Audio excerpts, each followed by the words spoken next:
నమస్కారం ETV news కి స్వాగతం ముందుగా ముఖ్యాంశాలు నేడు లోక్సభ ముందుకు 4 జీఎస్టీ అనుబంధ బిల్లులు రేపటి నుంచే చర్చ ఈ సమావేశాల్లోనే ఆమోదింపజేసుకునేందుకు కేంద్రం కసరత్తు మొబైల్ వాడే వారందరికీ ఆధార్ ధృవీకరణ తప్పనిసరి సుప్రీం ఆదేశాలతో కేంద్రం మార్గదర్శకాలు పాత సిమ్లు వాడే వినియోగదారులకు వర్తింపు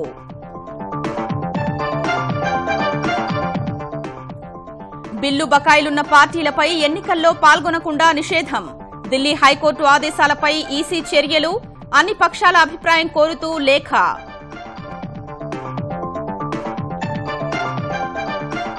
నేడు 12 కీలక బిల్లులు ఆమోదించనున్న ఏపీ శాసనసభ స్విస్ ఛాలెంజ్ విధానానికి మార్గం సుగమం చేసే అవకాశం పద్దులపైన సర్కార్ దృష్టి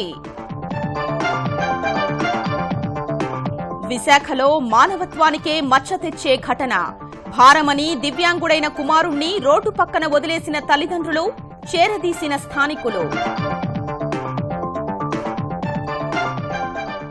తెలంగాణలో సమగ్ర ప్రగతికి రిమోట్ సెన్సింగ్ అప్లికేషన్ వినియోగం ప్రణాళికాబద్ద అభివృద్ధికి మ్యాప్ల రూపకల్పన హుజూరాబాద్తో మొదలు క్యాన్సస్ లో తెలుగువారి కోసం తూటా దెబ్బతిన్న అమెరికన్ కు ఎన్ఆర్ఐల బాసట ఇయాన్ గ్రిలియట్ కు $1,00,000 అందజేసిన భారతీయ అమెరికన్లు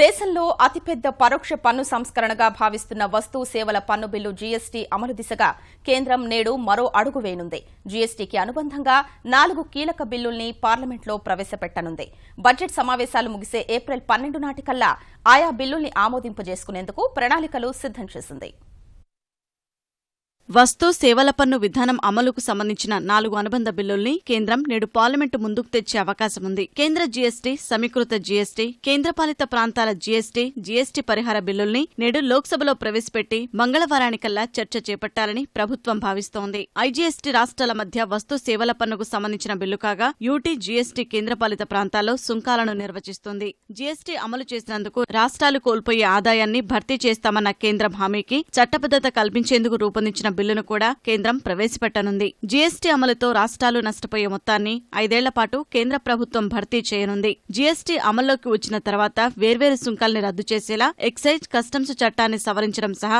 ఎగుమతులు దిగుమతులకు సంబంధించిన బిల్లుల్ని సైతం సభ ముందుకు తేనుంది నేడు సభా వ్యవహారాల సంఘం సమావేశమై ఆయా బిల్లులకు ఎంతెంత సమయం కేటాయించాలో నిర్ణయించనుంది జీఎస్టీ బిల్లుల్ని ఈ నెల 29 లేదా 30 కల్లా లోక్సభ గడప దాటించాలని లక్ష్యంగా పెట్టుకున్నట్లు ప్రభుత్వ వర్గాలు తెలిపాయి జీఎస్టీ బిల్లుల్ని ద్రవ్య బిల్లులుగా ప్రవేశపెట్టినప్పటికీ వాటిపై ఉభయ సభల్లోనూ చర్చించాలని భావిస్తున్నట్లు ఆ వర్గాలు చెప్పాయి రాజ్యసభ ఏమైనా సవరణలు ప్రతిపాదిస్తే తగిన సమయం ఉండేలా మోదీ సర్కార్ జాగ్రత్త తీసుకుంటోంది ఎగువ సభ సవరణలను లోక్సభ ఆమోదించినా లేక తిరస్కరించినా బడ్జెట్ సమావేశాల 2వ దశ ముగిసే ఏప్రిల్ 12 కల్లా జీఎస్టీ బిల్లుల్ని ఆమోదింప చేసుకోవాలని కేంద్రం లక్ష్యంగా పెట్టుకుంది ఒకసారి పార్లమెంటులో ఈ బిల్లులు ఆమోదం పొందిన తర్వాత రాష్ట్ర జీఎస్టీ బిల్లుల్ని సంబంధిత రాష్ట్రాల శాసనసభలు ఆమోదించాల్సి ఉంటుంది రాష్ట్ర జీఎస్టీ బిల్లు కేంద్ర జీఎస్టీ తరహాలోనే ఉంటుంది కాకపోతే కేంద్ర ప్రభుత్వానికి సంబంధించిన అంశాల స్థానంలో రాష్ట్ర ప్రభుత్వ పరిధి చేర్చే బిల్లు ఉంటుంది ఆ బిల్లుకు అసెంబ్లీలు ఆమోదముద్ర వేసినప్పుడే కేంద్రం నిర్దేశించుకున్నట్లు జూలై 1 నుంచి వస్తు సేవల పన్నుల విధానం జీఎస్టీ అమల్లోకి వస్తుంది ఆంధ్రప్రదేశ్ అసెంబ్లీ నేడు 12 బిల్లుల్ని ఆమోదించనుంది వివిధ అంశాలపై అధికార ప్రతిపక్షాల పట్టుదలతో సభ వాయిదాలు గందరగోళ పరిస్థితి నెలకొంటున్నాయి ఇవాళ 2 పూట్ల అసెంబ్లీ నిర్వహించనున్నారు మొత్తం 12 బిల్లుల్ని సభ ఆమోదించనుంది వాటిలో స్విస్ ఛాలెంజ్ విధానానికి అనుమతినిచ్చే AP infrastructure development act 2017 registration సవరణ బిల్లు 2017 వ్యాట్ ట్యాక్స్ సవరణ బిల్లు 2016-17 ఏపీ ఎక్సైజ్ సవరణ బిల్లు 2016-2017తో పాటు మరో 6 బిల్లులున్నాయి అలాగే పలు శాఖల పద్దులపై 5 రోజులుగా ఎలాంటి చర్చ జరగకపోవడంతో వాటిని నేడు ఖచ్చితంగా శాసనసభ ఆమోదం తెలపాల్సి ఉంది ప్రశ్నోత్తరాల్లో గోదావరి పుష్కరాల్లో భక్తుల మృతి పాఠశాల విద్యలో దయారత్నం కమిటీ సిఫార్సుల అమలు మైనార్టీ సంక్షేమం వ్యవసాయ యాంత్రీకరణ మత్స్యకారులకు డీజిల్ రాయితీ వంటి ప్రశ్నలు రానున్నాయి స్వల్పకాలిక చర్చలో భాగంగా సోషల్ సెక్యూరిటీ స్కీమ్స్ మైనార్టీ సంక్షేమంపై చర్చించనున్నారు తెలంగాణ శాసనసభ బడ్జెట్ సమావేశాలు నేటితో ముగియనున్నాయి. సమావేశాల చివరి రోజైన ఇవాళ ద్రవ్య వినిమయ బిల్లుపై సభలో చర్చ జరగనుంది. ఈ నెల 10న గవర్నర్ ప్రసంగంతో సమావేశాలు ప్రారంభం కాగా 13న తెరాస సర్కార్ వార్షిక బడ్జెట్ను ప్రవేశపెట్టింది. బడ్జెట్పై సాధారణ చర్చతో పద్దులన్నిటిపైనా చర్చ పూర్తయింది. నేడు ప్రశ్నోత్తరాలు లేకుండా నేరుగా ద్రవ్య వినిమయ బిల్లుపై చర్చ చేపడతారు. మార్చి 2016తో ముగిసిన సంవత్సరానికి తెలంగాణ సాధారణ, సామాజిక రంగం రాష్ట్ర లెక్కలు, రెవెన్యూ రంగం, ఆర్థిక రంగం, స్థానిక సంస్థలు, ప్రభుత్వ రంగ సంస్థల పనితీరుపై comptroller and auditor general CAG ఇచ్చిన నివేదికల్ని తెలంగాణ ఆర్థిక శాఖ మంత్రి ఈటెల రాజేందర్ సభలో ప్రవేశపెట్టనున్నారు. శాసన మండలిలో బిల్లులపై పూర్తిస్థాయిలో చర్చ జరగనుంది. ప్రశ్నాపత్రాల లీకేజ్ వ్యవహారాన్ని తీవ్రంగా పరిగణిస్తున్నట్లు ఆంధ్రప్రదేశ్ మానవ వనరుల అభివృద్ది మంత్రి గంటా శ్రీనివాసరావు తెలిపారు. ఆంధ్ర విశ్వవిద్యాలయానికి తిరిగి పూర్వ వైభవం తెస్తామని విశాఖ బీచ్ రోడ్డులో తెలుగు తల్లి విగ్రహం ఆవిష్కరించిన తర్వాత ఆయన చెప్పారు. ఇంటర్ 10వ తరగతి ప్రశ్నాపత్రాల లీకేజీ బాధ్యులపై కఠిన చర్యలు తప్పవని హెచ్చరించారు. పాటు కష్టపడిన స్టూడెంట్స్ రాసే ఎగ్జామినేషన్ ఎక్కడన్నా చిన్న లోపం జరిగినా కూడా అది వాళ్ళ భవిష్యత్తుని ఎఫెక్ట్ చేసే విధంగా ఉంటా ఉంది. ఇన్సిడెంట్ ఎక్స్ రిజిస్టార్గా ఉన్న రామ్మోహన్ రావు గారి ఆధ్వర్యంలో ఒక కమిటీ వాటి కాన్స్టిట్యూట్ చేసాం. ఈ పేపర్ లీకేజ్లో ఎవరి పాత్ర ఉంది? యూనివర్సిటీ ఒరిజిన్ నుంచి స్టార్ట్ అవుతుందా, లేకపోతే ఎక్కడైతే సెంటర్ ఉందో ఆ సెంటర్లో ఉందా, లేకపోతే మధ్యలో మిడిల్ మ్యాన్ ఉన్నారా, అసలు ఎవరున్నారు దీంట్లో, ఎక్కడి నుంచి ఇది లీక్ అయింది, ఇవన్నీ కూడా విచారణలో తేలుతాయి. విచారణలో తేలిన తర్వాత దాంట్లో ఎవరైతే ఇన్వాల్వ్ అయ్యారో వాళ్ళ మీద సీరియస్గా యాక్షన్ తీసుకోవడం జరుగుతుంది. క్రిమినల్ కేసులు కూడా పెట్టడం జరుగుతూ ఉంది. తెలంగాణలో నియోజకవర్గం కేంద్రంగా ప్రణాళికాబద్దమైన అభివృద్దికి బాటలు వేసే కార్యాచరణ మొదలైంది. నియోజకవర్గాల వారీగా అంతరాల్లేని సమగ్ర అభివృద్దికి ఉపయోగపడేలా వనరులు, మౌలిక సదుపాయాలు, సహజ వనరులు సహా వివిధ అంశాల విశ్లేషణ మ్యాపుల్ని రిమోట్ సెన్సింగ్ అప్లికేషన్ సెంటర్ రూపొందిస్తోంది. తొలుత హుజూరాబాద్ నియోజకవర్గ మ్యాపులు సిద్దమయ్యాయి. తెలంగాణలోని 119 అసెంబ్లీ నియోజకవర్గాలకు సంబంధించిన వనరులు, మౌలిక సదుపాయాలు, ప్రభుత్వ కార్యాలయాలు సహా కీలక అంశాలతో కూడిన ప్రత్యేక మ్యాపులను Telangana remote sensing application centre టాక్ రూపొందిస్తోంది. కేంద్ర రాష్ట్ర ప్రభుత్వ పథకాల అమల్లో, పంచాయతీరాజ్ సంస్థల సాధికారత ప్రణాళిక రూపకల్పనకు, పథకాల అమల్లో లోటుపాట్లు లేకుండా చూడటానికి దోహదపడే ఈ మ్యాపులను మొదట కరీంనగర్ జిల్లా హుజూరాబాద్ నియోజకవర్గ ముఖచిత్రంపై సిద్ధం చేశారు. ఇందులో నియోజకవర్గంలోని ప్రభుత్వ వసతులు, మౌలిక సదుపాయాలు, సహజ వనరుల సమాచారాన్ని పొందుపరిచారు. మండలాల వారీగా జాతీయ, రాష్ట్ర, జిల్లా, పంచాయతీ రహదారులు, వాటిలో తారు రోడ్లు, కంకర రోడ్లు, మట్టి రోడ్లు, రైల్వే ట్రాక్లను స్పష్టంగా విశ్లేషించారు. వాటి ఆధారంగా ఎక్కడ ఎలాంటి రోడ్ల పనులు చేపట్టాలనేది సులువుగా గుర్తించే వీలుంటుంది. ఇక మండలాల వారీగా అంగన్వాడీ కేంద్రాలు, బ్యాంకులు, పాఠశాలలు, కళాశాలలు, ఆరోగ్య కేంద్రాలు, ప్రభుత్వ ఆసుపత్రులు, వృత్తి విద్యా కాలేజీలు, ఆరోగ్య ఉప కేంద్రాలు, రేషన్ షాపులు, ప్రాథమిక సహకార సంఘాలు, తహసీల్దార్ కార్యాలయాల వంటి ప్రభుత్వ కార్యాలయాలు, అక్కడున్న వసతులను మ్యాపింగ్ చేశారు. అంగన్వాడీ కేంద్రాలు, ఆరోగ్య ఉప కేంద్రాలను ఎక్కడెక్కడ ఏర్పాటు చేయాలనేది గుర్తించారు. మ్యాపుల్లో భౌగోళికంగా ఉన్న పరిస్థితులను విశ్లేషించారు. జలవనరులను మ్యాపింగ్ చేశారు. ఏ ప్రాంతంలో భూగర్భ జలాలు ఎంత మట్టంలో ఉన్నాయనే వివరాలను పొందుపరిచారు. పాక్షికంగా తాగునీరు అందుతున్న గ్రామాలు, రోజుకు వ్యక్తికి 55 లీటర్లు, అంతకంటే తక్కువ నీరు అందుతున్న గ్రామాలను కేటగిరీలుగా విభజించారు. దీని ద్వారా ఏ గ్రామాలకు మొదటి ప్రాధాన్యం కింద నీరు ఇవ్వాలనేది నిర్ణయించుకుంటారు. కేంద్ర ప్రభుత్వం అమలు చేస్తున్న 18 పథకాల అమలుకు అవసరమైన కార్యాచరణకు ఈ మ్యాపింగ్ దోహదపడుతుంది. విద్యుత్, నీటి బకాయిలు చెల్లించని నాయకుల్ని ఎన్నికల్లో పోటీకి అనర్హులుగా ప్రకటించాలని ఇటీవల ప్రతిపాదించిన ఎన్నికల సంఘం ఢిల్లీ హైకోర్టు సూచనల మేరకు ఆ నిబంధన రాజకీయ పార్టీలకు వర్తింపజేసే యోచనలో ఉంది. ఈ మేరకు కొత్తగా ప్రవేశపెట్టనున్న అనర్హత నిబంధనలపై అభిప్రాయాలు చెప్పాలని దేశంలో గుర్తింపు పొందిన పార్టీలన్నింటికీ ఈసీ లేఖలు రాసింది. విద్యుత్, నీటి, టెలిఫోన్ బిల్లులు, అద్దె బకాయిలు లేవనే ధృవీకరణ పత్రాన్ని నామినేషన్ సమయంలో ఎన్నికల్లో పోటీ చేసే అభ్యర్థి జత చేయాల్సి ఉంటుంది. 2015లో ఢిల్లీ హైకోర్టు ఇచ్చిన తీర్పు మేరకు అన్ని పార్టీలకు దిశానిర్దేశం చేసిన ఈసీ ఇప్పుడు అందులో మరికొన్ని నిబంధనలు చేర్చే పనిలో ఉంది. ఇటీవల జరిగిన 5 రాష్ట్రాల ఎన్నికల్లో చాలా మంది అభ్యర్థులు ఈ నియమాన్ని పాటించలేదు. ముఖ్యంగా ప్రాంతీయ పార్టీల్లో ఈ ఉల్లంఘన ఎక్కువగా ఉందని ఈసీ స్పష్టం చేస్తోంది. ఎవరెవరు ఈ నియమం పాటించలేదో వారందరినీ ఉద్దేశించి కేంద్ర న్యాయశాఖ మంత్రికి ఎన్నికల సంఘం లేఖ రాసింది. ఎన్నికల చట్టాన్ని అమలు చేయాలని, బకాయిలు లేవనే ధృవీకరణ పత్రాలు ఎవరు సమర్పించలేదో వారందరినీ అనర్హులుగా ప్రకటించాలని కోరింది. తాజాగా అనర్హతా సూత్రం పార్టీలకు వర్తింపజేయాలని ఈసీ ప్రయత్నిస్తోంది. ప్రభుత్వం వద్ద ఈ అంశం పెండింగ్లో ఉంది. భారత ప్రభుత్వంతో ఒప్పందం మేరకు వచ్చే ఏడాది నుంచి నల్ల కుబేరుల వివరాలు ఇచ్చేందుకు అంగీకరించిన స్విట్జర్లాండ్ ఖాతాదారుల వివరాలు రహస్యంగా ఉంచాలని తేల్చి చెప్పింది. లేకుంటే సమాచారం ఇవ్వబోమని స్పష్టం చేసింది. తనంతట తాను సమాచారం ఇచ్చేందుకు రూపొందించిన ఆటోమేటిక్ ఎక్స్చేంజ్ ఆఫ్ ఇన్ఫర్మేషన్ విధానం 2018 నుంచి అమల్లోకి రానుంది. సమాచార మార్పిడి అంశాన్ని స్విస్ అంతర్జాతీయ ద్రవ్య వ్యవహారాల సచివాలయం పర్యవేక్షిస్తుంది. తామిచ్చిన సమాచారానికి అంతర్జాతీయ ప్రమాణాలకు అనుగుణంగా భద్రత కల్పించి గోప్యత పాటించాలని సదరు సంస్థ పేర్కొంది. భాగస్వామ్య దేశాలు మాటకు కట్టుబడి ఉంటాయో లేదో అంతర్జాతీయ పారదర్శక పన్నుల సమాచార సంస్థ తనిఖీలు చేస్తుంది. భాగస్వామ్య దేశంలోని పరిస్థితిని ఆరా తీసి సంతృప్తి చెందిన తరువాతే ప్రక్రియ మొదలు పెట్టనుంది. ఎప్పుడైనా భాగస్వామ్య దేశం ఇచ్చిన హామీ నిలబెట్టుకోవడం లేదని భావిస్తే వెంటనే సమాచారాన్ని నిలిపివేసే అధికారం స్విస్కు ఉంటుంది. తల్లిదండ్రులు భారమయ్యారని వదిలేసే పిల్లల్ని చూశాం. కానీ విశాఖలో మాత్రం తల్లిదండ్రులకు కొడుకే భారమయ్యాడు. వైకల్యం ఉన్న కుమారుణ్ణి నడి రోడ్డు మీద వదిలేయగా స్థానికుల సహకారంతో చైల్డ్ ప్రొటెక్షన్ ఫోరం ప్రతినిధులు చేరదీశారు. దివ్యాంగుడైన కుమారుడిని తల్లిదండ్రులే రోడ్డుపై వదిలేసి వెళ్లిపోయిన ఘటన విశాఖలో చోటు చేసుకుంది. 13 ఏళ్ల వయసున్న సంతోష్కు చిన్నప్పుడే పోలియో సోకింది. ఫలితంగా నడవలేని పరిస్థితి. పోలియోకు తోడుగా ఆస్తమా కూడా వేధిస్తోంది. అనారోగ్య సమస్యలతో తీవ్ర ఇబ్బందులు పడుతున్న సంతోష్ను తల్లిదండ్రులు భారంగా భావించారు. ఇంటి నుంచి దూరంగా తీసుకొచ్చి నడి రోడ్డుపై వదిలేశారు. విశాఖలోని హెచ్బీ కాలనీలో ఉంటున్న అప్పారావు, అప్పలకొండ దంపతుల ఏకైక కుమారుడు సంతోష్. ఇస్త్రీ చేసి కుటుంబాన్ని పోషించే అప్పారావు ఆదివారం మధ్యాహ్నం 12 గంటల సమయంలో సంతోష్ను తాటిచెట్లపాలెం ధర్మానగర్ ఎదురుగా ఉన్న ఖాళీ స్థలంలో ఆటోలో తీసుకొచ్చి వదిలేసి వెళ్లిపోయారు. ఉదయం నుంచి ఎండలోనే ఉన్న సంతోష్ సాయంత్రం 7 గంటల సమయంలో ఆకలి తట్టుకోలేక కేకలు వేశాడు. ఇది గమనించిన స్థానికులు అతడికి తినేందుకు పండ్లు, ఆహారం అందించారు.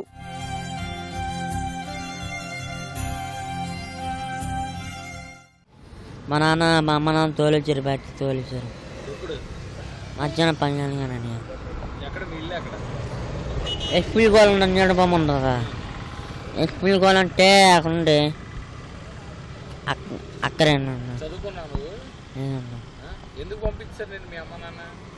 వాళ్ళు పెప్పించారన్న. బయటకి వెళ్ళిపోమన్నారు. అట్టే పెప్పించారు. నాకు వాళ్ళు పెప్పించి కొంచెం ఇచ్చారు, తోలిచ్చారు. ఆటో నుంచి బయట తోలిచ్చి ఇచ్చారు ఆ ఆటోలో. తల్లిదండ్రులు వదిలేయడం వల్ల నడిరోడ్డు మీద ఉన్న సంతోష్ను స్థానికులు అక్కున చేర్చుకున్నారు. చైల్డ్ ప్రొటెక్షన్ ఫోరంకు సమాచారం అందించారు. నేను మధ్యాహ్నం 2 వెళ్ళినప్పుడు ఇక్కడే ఉండేవాడు. మళ్ళీ సాయంత్రం ఎవడో కుర్రడు మామూలు నించున్నాడు కదా అనుకున్నాను క్యాజువల్గా. అడిగాను ఏంటి నాన్న ఇక్కడ ఒక్కిసారంటే మా అమ్మ నాన్న ఒక్కిసారన్యా తోలిసారు నన్ను, నాకు ఆధారం లేదంటే ఆగలంటే ఇప్పుడు తెచ్చి టిఫిన్ గట్ట ఇచ్చాను. అలా ఉన్నప్పుడు ఎందుకండి కన్నం వెళ్ళి అమ్మ నాన్న దేనికండి? సంతోష్ని దివ్యాంగుల ఆశ్రమంలో ఉంచి సంరక్షణ బాధ్యత తీసుకుంటామని చైల్డ్ ప్రొటెక్షన్ ఫోరం ప్రతినిధులు తెలిపారు. అంగన్వాడీ కేంద్రాల్ని త్వరలో కాన్వెంట్లుగా తీర్చిదిద్దుతామని ఆంధ్రప్రదేశ్ పురపాలక మంత్రి నారాయణ తెలిపారు. సహచర మంత్రులు సిద్దారాఘవరావు, రావెల కిషోర్బాబుతో కలిసి ప్రకాశం జిల్లా వేటపాలెం మండలం పందిళ్లపల్లిలో మినీ స్టేడియం, రామాపురంలో 1000 ఇళ్లతో నిర్మించనున్న అబ్దుల్ కలాం కాలనీకి శంకుస్థాపన చేశారు. చీరాలలో కూరగాయల మార్కెట్ను మంత్రులు ప్రారంభించారు. ఆంధ్రప్రదేశ్ ఎన్నో ఇబ్బందుల్లో ఉన్న సంక్షేమ పథకాల్ని ఏమాత్రం నిర్లక్ష్యం చేయటం లేదని మంత్రులు వెల్లడించారు. కానీ ఎలక్షన్స్ ముందు మనం మాట ఇచ్చాం, మాట తప్పకూడదని ఈరోజు ముఖ్యమంత్రి గారు వచ్చిన మనీనంత సద్వినియోగం చేస్తూ ఈరోజు ఒక పక్క సంక్షేమము, రెండవ పక్క అభివృద్ధి, ఇండస్ట్రీస్ రావడానికి ఈరోజు విశాఖపట్నంలో 2 సంవత్సరాలు కంటిన్యూస్ గా ఇండస్ట్రియల్ ఎక్స్పో పెట్టారు. ఎక్సలెంట్ రెస్పాన్స్ వచ్చింది. దాదాపు 40% ఈరోజు ఇండస్ట్రీ స్టార్ట్ చేశారు. ఈ విధంగా మన ముఖ్యమంత్రి గారు వారికి ఉన్న అపార అనుభవంతో ఈరోజు అనేక కార్యక్రమాలు చేస్తూ ముందుకు తీసుకుపోతున్నారు. చార్టెడ్ అకౌంటెంట్లు సమాజాభివృద్ధికి పాటుపడాలని తెలంగాణ ఆర్థిక మంత్రి ఈటెల రాజేందర్ పిలుపునిచ్చారు. ఆర్థిక వ్యవస్థను చక్కబెట్టడంలో వారిది కీలక పాత్రని కొనియాడారు. బ్యాంక్ ఆడిట్ పేరున హైదరాబాద్ చార్టెడ్ అకౌంటెంట్ల సదస్సులో మంత్రి రిజర్వ్ బ్యాంక్ ఏటా జారీ చేసే సూచనలు, మార్గదర్శకాల్ని ఒకచోట చేర్చి పుస్తకంలా ముద్రించి చార్టెడ్ అకౌంటెంట్లకు అందజేశారు. బ్యాంకుల ఆడిట్లు వాస్తవ పరిస్థితులకు అద్దం పట్టేలా ఉండాలని మంత్రి ఈటెల అభిప్రాయపడ్డారు. ఆకలితో ఉన్నవాడికి అన్నం పెట్టడం. రెండవ కర్తవ్యం తన కాళ్ళని తాను బతకగలగడానికి ఆయనకు విద్య కావాలి, ఆయన విజ్ఞానం కావాలి. దాన్ని అన్నిసార్లు చెప్పాలని 500 రేడియో స్కూళ్ళు ఒకసారి పెట్టుకున్నాం. ఇలా ఉమెన్ గ్రూప్లకు కానీ చిన్నవాళ్ళకి కానీ ఇచ్చే లోన్ అడ్వాన్స్ ఎంత? ఒక కంపెనీ పెద్ద కంపెనీకి ఇచ్చే అడ్వాన్స్ ఎంత? అసలు కట్టే విషయంలో రీపేమెంట్ విషయంలో 100% ఎంత 100% ఎంత లెక్క చేస్తే అసలు బ్యాంకులు కానీ ఆర్థిక వ్యవస్థ కానీ పేదవాళ్ళు కానీ పేదవాళ్ళు కాదు కొంతమంది మోసగాళ్ళు. గీత కార్మికుల ఎక్స్గ్రేషియాను భారీగా పెంచుతూ తెలంగాణ ప్రభుత్వం ఉత్తర్వుల్ని జారీ చేసింది. గీత కార్మికుల ఎక్స్గ్రేషియాను 2 లక్షల నుంచి 5 లక్షల రూపాయల వరకు, శాశ్వత అంగవైకల్యం గలవారికి 50,000 నుంచి 5 లక్షల వరకు, పాక్షికంగా గాయపడిన వారికి 10 నుంచి 50,000 వరకు పెంచుతున్నట్లు తెలంగాణ ఆబ్కారీ శాఖ మంత్రి టి పద్మారావు గౌడ్ తెలిపారు. ఈ నిర్ణయం చారిత్రాత్మకమైనదని, గీత కార్మికుల సంక్షేమం కోసం ముఖ్యమంత్రి కేసీఆర్ చొరవ తీసుకుని ఎక్స్గ్రేషియా పెంచినట్లు పద్మారావు చెప్పారు. తమ ప్రభుత్వం గౌడ సంక్షేమం, అభివృద్ధికి తోడ్పాటు అందిస్తుందని ఆయన వెల్లడించారు. ప్రశ్నించిన వారందరినీ తెలంగాణ సర్కార్ అభివృద్ది నిరోధకులుగా ముద్రవేస్తోందని ఐకాస చైర్మన్ ఆచార్య కోదండరాం ఆరోపించారు. ధర్నా చౌక్ ఎత్తేసినట్లే సోమాజిగూడ ప్రెస్ క్లబ్లోనూ ప్రభుత్వాన్ని ప్రశ్నించే వారికి అవకాశం కల్పించకుండా చేస్తారని ఆయన అనుమానం వ్యక్తం చేశారు. స్వరాజ్ అభియాన్ తెలంగాణ ఆధ్వర్యంలో హైదరాబాద్లో జరిగిన ప్రజావాణి కార్యక్రమానికి హాజరైన కోదండరాం రైతుల సమస్యల పరిష్కారంలో ప్రభుత్వం చిత్తశుద్దితో వ్యవహరించడం లేదని ఆరోపించారు. ప్రభుత్వమే సమిష్టిగా పనిచేయకుండా అధికారాన్ని సొంతం కోసం, స్వప్రయోజనాల కోసం, కొద్దిమంది ప్రయోజనాల కోసం తన నిరంకుశంగా ఉపయోగించడం మొదలుపెట్టినప్పుడు ఆ ప్రజలకు ప్రభుత్వానికి మధ్య ఉండేటువంటి దూరం విపరీతంగా పెరిగిపోతుంది. ఆ దూరం పెరిగినప్పుడు ప్రభుత్వానికి అసహనం పెరుగుతుంది. ఈ అసహనం పెరుగుతున్నప్పుడల్లా ఉన్న ప్రజాస్వామిక అవకాశాలను కూడా మూసేసే ప్రయత్నం, మన దగ్గర ధర్నా చౌక్ను మూసేయటానికి ప్రయత్నించినట్టు ఇది జరుగుతుంది. అవినీతిని తరిమికొట్టేలా ప్రజల్లో అవగాహన, చైతన్యం పెరగాలని కేంద్ర విజిలెన్స్ కమిషనర్ కేవీకే చౌదరి అభిప్రాయపడ్డారు. గుంటూరులో ఓ కార్యక్రమానికి హాజరైన ఆయన అవినీతికి వ్యతిరేకంగా ప్రజల్ని సమాయత్తం చేసేందుకు సీవీసీ వెబ్సైట్ను ప్రారంభించిందన్నారు. ఎక్కడైనా అవినీతి జరిగితే ఆ సమాచారాన్ని వెబ్సైట్లో పొందుపర్చవచ్చన్నారు. అన్ని వర్గాలు ఉద్యమిస్తేనే అవినీతిని కొంతైనా తగ్గించొచ్చని చౌదరి సూచించారు. ఒకటి, ఈ అవినీతి అనేది జరగకోకుండా మనం ప్రివెంటివ్ విజిలెన్స్ అంటాం. మనం అంటే పబ్లిక్కి ప్రైవేట్కి కాంటాక్ట్ తక్కువ చేయటం, ప్రాసెస్ని సులభం చేయటం, పబ్లిక్లోకి అవేర్నెస్ తీసుకెళ్లి మా తరపు నుంచి మేమేం చేస్తున్నామంటే విజిలెన్స్ కమిషన్లో ఇట్లాంటి అవినీతి విషయాలు బయటకు వచ్చినప్పుడు సంవత్సరాల తరబడి పెండింగ్ ఉంటున్నాయి. 15 ఏళ్ళు, 20 ఏళ్ళు అయిన తర్వాత వారిని మనం పరీక్ష చేసినా ఉపయోగం లేదు. తొందరగా తీసుకురావాలి. మన ప్రజా జీవనంలో ఏమన్నా చేంజ్ తేగలమా లేదా? ఇదివరకు 10 ఇన్సిడెంట్లు జరుగుతుంటే దాన్ని మనం కనీసం 7కో 5కో 4కో తగ్గించగలిగితే మనం ఇంప్రూవ్మెంట్ చేసినట్టు. అది దాని మీద మనం వర్క్ చేయాలి. అమెరికాలోని కెన్సాస్లో కూచిబొట్ల శ్రీనివాస్ అతని స్నేహితుడిపై జాత్యహంకార దాడిని అడ్డుకునేందుకు యత్నించిన ఇయాన్ గ్రిలియట్ను భారతీయ అమెరికన్లు ఘనంగా సత్కరించారు. ఇయాన్ను నిజమైన అమెరికా హీరోగా అభివర్ణిస్తూ $1,00,000 సాయం అందించి ఇల్లు కట్టుకునేందుకు సహాయపడ్డారు. హోస్టన్లో జరిగిన వార్షిక సమావేశంలో ఇయాన్ను సన్మానించారు. అమెరికాలో భారత రాయబారి నవ్తేజ్ శర్మ చేతుల మీదుగా $1,00,000 చెక్ ఇయాన్కు అందజేశారు. ముక్కు మొహం తెలియని వ్యక్తి కోసం తూటాలకు ఎదురెళ్లడం తేలికైన పని కాదని, అలా చేసిన ఇయాన్ అమెరికా గొప్పదనాన్ని గుర్తు చేశారని భారతీయ అమెరికన్లు కొనియాడారు. ప్రవాస భారతీయుల ఆతిథ్యానికి ముగ్ధుడైన ఇయాన్ నాటి ఘటనను మళ్లీ గుర్తు చేసుకున్నారు. భారతీయ సమాజంలో భాగమైనందుకు చాలా ఆనందంగా ఉందని అన్నారు. గత నెలలో కెన్సాస్లో దుండగుడు జరిపిన కాల్పుల్లో కూచిబొట్ల శ్రీనివాస్ మృతి చెందగా అలోక్ను ఇయాన్ రక్షించారు. ఈ క్రమంలో ఆయన శరీరంలోకి బుల్లెట్ దూసుకెళ్లింది. ప్రస్తుతం మొబైల్ సేవలు పొందుతున్న వారంతా తమ గుర్తింపునకు సంబంధించి త్వరలో తప్పనిసరిగా ఆధార్ ఆధారిత ధృవీకరణ చేయించుకోవాల్సి ఉంది.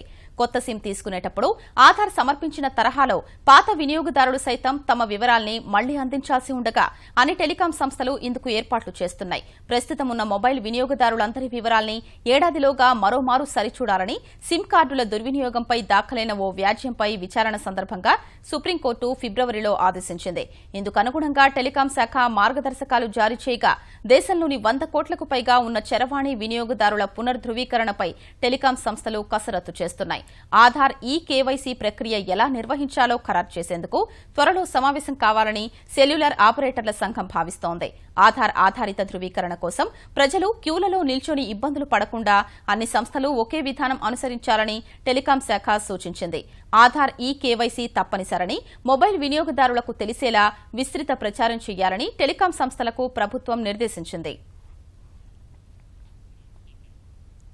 ప్రపంచంలోని 100 మంది అత్యంత ప్రభావశీల వ్యక్తుల పేర్లతో ప్రఖ్యాత టైమ్ మ్యాగజైన్ ఏటా ప్రచురించే జాబితాలో చోటు దక్కించుకునేందుకు పోటీ పడుతున్న వారిలో ప్రధాని నరేంద్ర మోదీ ఉన్నారు. ప్రముఖ కళాకారులు, రాజకీయ నేతలు, పాలకులు, శాస్త్రవేత్తలు, సాంకేతిక, వ్యాపార దిగ్గజాల పేర్లతో వచ్చే నెల జాబితా విడుదల చేయనున్న టైమ్స్ పత్రిక ఆ 100 మందిలో ఎవరుంటారన్న అంశంపై ఆన్లైన్ ద్వారా ఓటింగ్ నిర్వహిస్తోంది. ఈ ఏడాది మోదీతో పాటు మైక్రోసాఫ్ట్ సీఈఓ సత్య నాదెల్లా, అమెరికా అధ్యక్షుడు డొనాల్డ్ ట్రంప్, ఆయన కుమార్తె ఇవాంకా, ఆమె భర్త జారెడ్ కుష్నర్, కాలిఫోర్నియా సెనేటర్ కమలా హ్యారిస్, రష్యా అధ్యక్షుడు పుతిన్, బ్రిటన్ ప్రధాని థెరిసా మే, చైనా అధ్యక్షుడు Xi Jinping, Pope Francis, Canada ప్రధాని జస్టిన్ ట్రూడో టైమ్ ప్రభావశీల వ్యక్తుల జాబితాలో చోటు దక్కించుకునేందుకు పోటీ పడుతున్నారు. 2015లో టైమ్ మ్యాగజైన్ జాబితాలో చోటు సంపాదించుకున్న మోదీ 2016లోనూ అందుకు పోటీ పడినా స్థానం దక్కలేదు.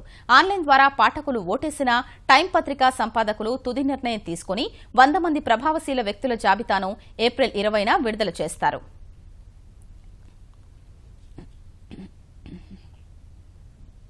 దేశ ఆర్థిక వ్యవస్థపై పెద్ద నోట్ల రద్దు ప్రభావాన్ని comptroller and auditor general of India CAG లెక్కగట్టనుంది. పెద్ద నోట్ల రద్దుతో ప్రభుత్వ పన్ను ఆదాయాలపై ఎలాంటి ప్రభావం పడిందో పరిశీలించనున్నట్లు కాగ్ శశికాంత్ శర్మ వెల్లడించారు.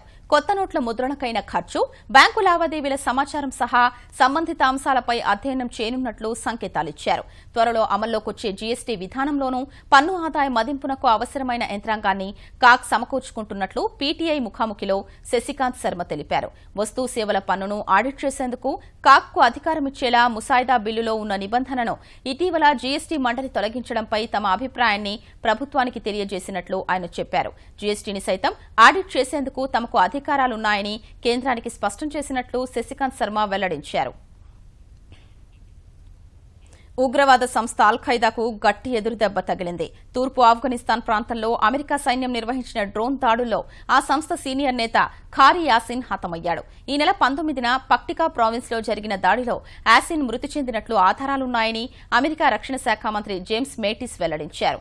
పాకిస్తాన్లో వివిధ పేలుళ్లతో యాసిన్ కు సంబంధాలున్నాయని అమెరికా రక్షణ సంస్థ పెంటగాన్ తెలిపింది. 2008 సెప్టెంబర్ 20న ఇస్లామాబాద్ లో జరిగిన మ్యారియట్ హోటల్లో జరిగిన పేలుళ్లకు 2009లో లాహోర్లో శ్రీలంక క్రికెట్ జట్టు సభ్యుల బస్సు లక్ష్యంగా జరిగిన దాడితో యాసిన్ కు సంబంధాలున్నాయి. ఈటీవీ న్యూస్ సమాప్తం. నమస్కారం.